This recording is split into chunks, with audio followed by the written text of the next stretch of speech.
Hi everyone, welcome back to the channel, and we're taking another look at this new release from Maruyama, which is the MP9.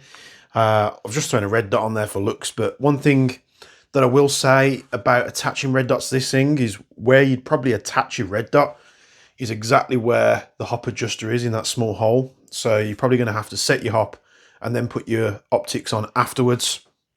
But I've got my MP9, new edition. And I've also brought up, just for you to have a look at as well, is my SPC9. So the SPC9 is basically like a mix between, I want to say like an M4 and an APC9, because you've still got like an AR charging handle. You do have a charging handle at the front here, but if you are running like a light on it like that, like I've got an Inforce on there, it does kind of get in the way. It can still operate, but most of the time you just drop in the bolt release anyway. So we're going to get to shooting the MP9 and we're going to compare it to the SPC. If you think I should go full trifecta and pick up the SCW9 as well, so I've got the full family, let me know in the comments below. If enough you want it, I'll go and buy one of them as well. But it would be nice to have the full family of replicas. I've got 7 mags for these things now because I had 6 and one came with the MP9, so I've got 7 mags. They're pretty cool looking mags, to be honest. There's just one of them, I think, where I'm not sure if you're going to be able to see this, but like it's like a bit of oil or something, or a dampness in between the sticker and the casing, so I need to pull this one apart and just wipe that clean and put it back together. And I also want to pull the MP9 apart and just give it a full lube, because it does seem, at first glance, it does seem very dry, which is new for VFC stuff. But we're just going to get straight into it. Now, I know in the last video I kept calling these 48 round mags, and it was just me misspeaking. They're a 45 round mag, although some of them have accepted more than 45. One mag that I've got here will take 50. You do have to cram in there, but it will take 50. However, let's shoot this thing, because a lot of you guys want to see it shooting. So we're just going to dump some rounds into the box. Don't worry, we're going to get to some CQB, we're going to get to some range days. I'm just recording what I can now, so stuff that I can, you know, upload ready. You guys can watch it, and gives me enough time to get to the range with these things. So here we go, the MP9 from Maruyama. We've got some semi-auto.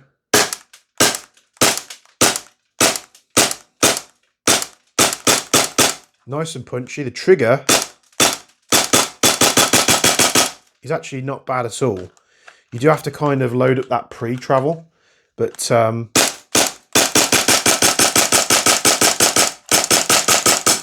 not the fastest firing. It is a little bit weird. I think what would be better is if there was some way that you could take the travel out. So what I mean by that is maybe some kind of pre-cocking of the trigger almost, to sort of remove that slack and then just have the little wiggle room at the end.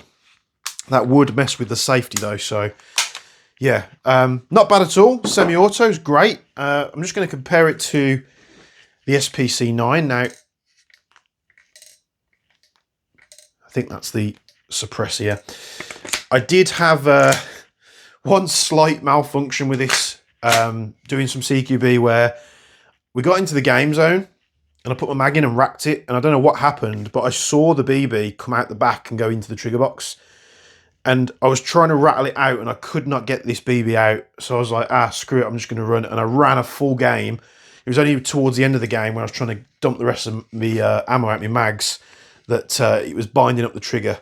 And you'll see in the gameplay, I've sent Netzi a picture of what the BB looked like in the trigger box. Now, I've got these, you can buy these files for this stock kit and the limiter, the travel limiter on Cults. I can't remember who they are, but I do still need to put a Magpul stock pad on there, so that's just waiting. But for most part, the rest of the gun is pretty much solid. So here we go. So it's going to sound ridiculously loud because it's got this suppressor on, which is empty. So if I take that off, and then we put it on, see how it like echoes. You don't get that echo on the MP9 for some reason, but the trigger on this is much like, it's very similar to like an AR VFC trigger. So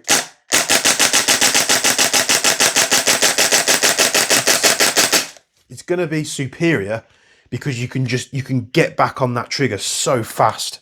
And I imagine the SCW9 will be the same as well. So my ears are ringing after that one. So I think the reason why this suppressor is maybe louder because the exit hole's bigger, but and you got a lot more vent hole space. But this was something, I think this was like an RGW one, I can't remember. But let's get to the MP9. We're going to do some bursts. So fresh mag, 45 rounds. We'll flip the selector all the way around and we'll do some bursts with this thing.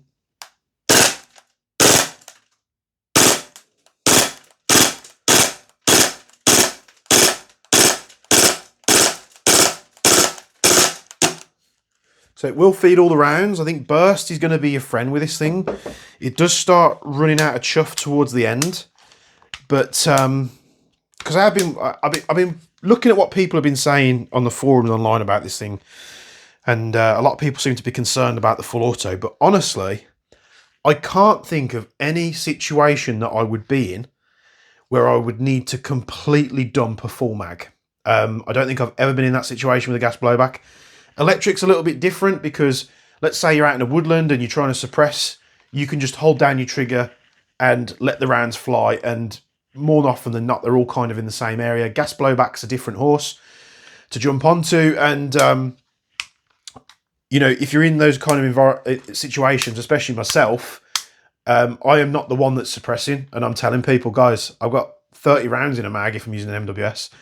I ain't suppressing that target. I'll push the target if you want to suppress it. But my point is, I don't ever see myself being in a situation, in a game, where I need to completely mag dump this. And that's why I'm not concerned about the full auto. But we could do the same with the SPC. Let's do some bursts with this thing. Selector, a lot easier to actuate because it's much like an AR style selector, but say AR, APC.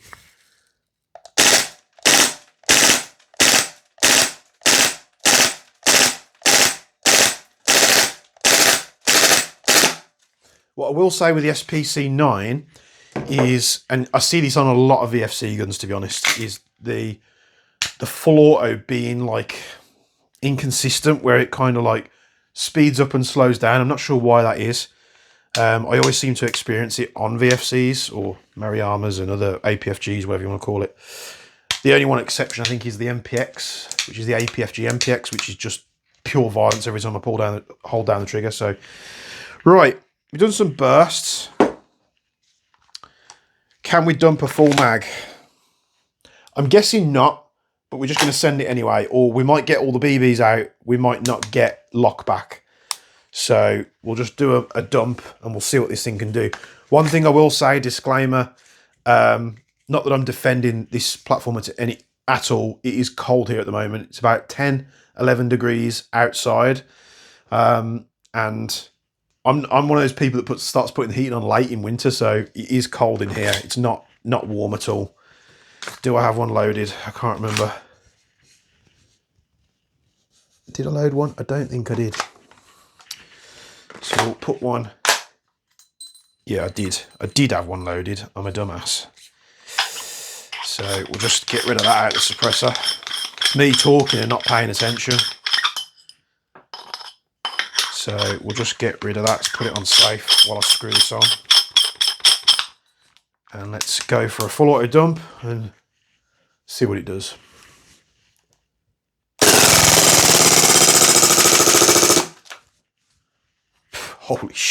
Holy shit. That was actually pretty impressive. Now, we did see a bit of ramp up and ramp down in terms of the cycle rate. But that rate of fire is much quicker than what I'm seeing on other people's. But I do solely run propane. I don't run any like airsoft branded gas canisters. I run propane and I refill these as well. So it's like Cala gas. So it's stinky, but it works. Now this one, don't expect the same rate of fire out of this one. This one tends to be slower. The one thing that does really annoy me about this SPC is if let's say I try to do bolt hold open. On the right, it doesn't work. On the left, it does work, but as soon as I let go of the stop, it comes off. So I actually have to put my hand through the mag well and manually push up the lever, and then the magazine will go in nice, because sometimes, I've had it a few times where this doesn't latch properly. It's almost like the magazine latch needs like a stronger spring almost, I don't know, but like, I've dropped the mag out of it a few times. So, but let's dump it with the SPC. Let's give it a go. Here we go.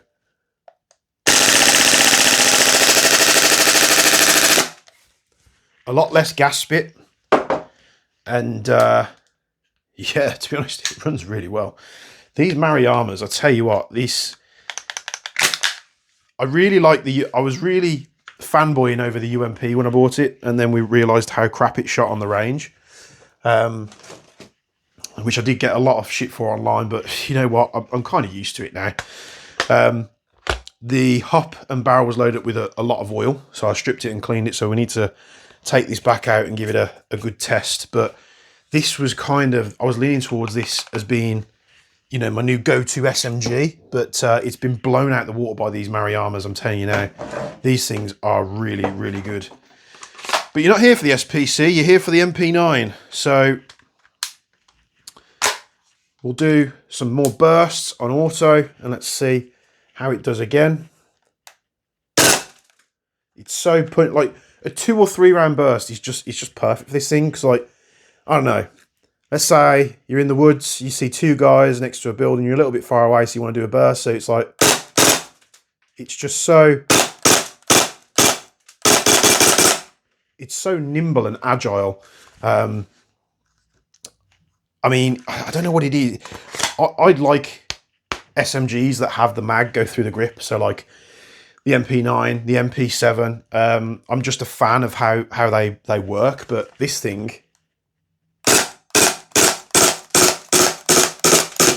it does quickly run out of chuff. I don't know whether it's because it's getting through the gas. Now, I've gassed all these magazines up the same. They're running the same BBs. The only thing that's different is the guns. The magazines are all identical in how they're gassed up and how they're BB'd up. I mean, we've just shot these. I'm not going to refill it with gas, but let's put some more rounds in, just to get rid of what's in the speed loader, which is another full mag. So we've dumped this mag. We haven't regassed it. Can we, let's go back to semi. Can we shoot what's left in it? So again, with the MP9, you fold the stock. It's really, it's almost pretty much like a pistol. So if you're in CQB, I'm just throwing hypotheticals at you here, and you've got to carry something, or you've got to hold someone, or you've got to drag a dead guy out of a room, with a stock folded or unfolded, it's a bit more bulky, but it's just as easy to shoot that, to me, as a pistol.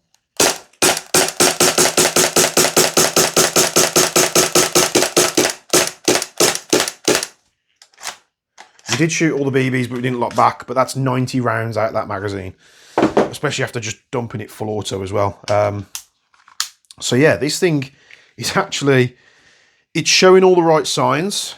Like I say, I want to pull it apart because it does, just looking at it, it does look dry, which is, to be honest, kind of a good thing, because it means that they haven't loaded up the barrel and the hot rubber with a load of oil. So maybe in the next video we have a look at that and just see how it comes apart, have a look at the internal workings, put a bit of grease in there. But so far, 2 videos in, and I am still pretty damn impressed with the Maruyama MP9. Results are going to vary depending on what gas, what ammo, what humidity, climate you're in. I'm just trying to hold this up to the camera so you can see it. But this thing is, trying to get it in shot here. There we go. It's a bit of a beast. And so far, I'm liking what I'm seeing. Thank you very much for tuning in. Like the video, subscribe to the channel, join the Ag Precision Discord. Link will be in the description. And from me and Box, we'll be seeing you in the next one.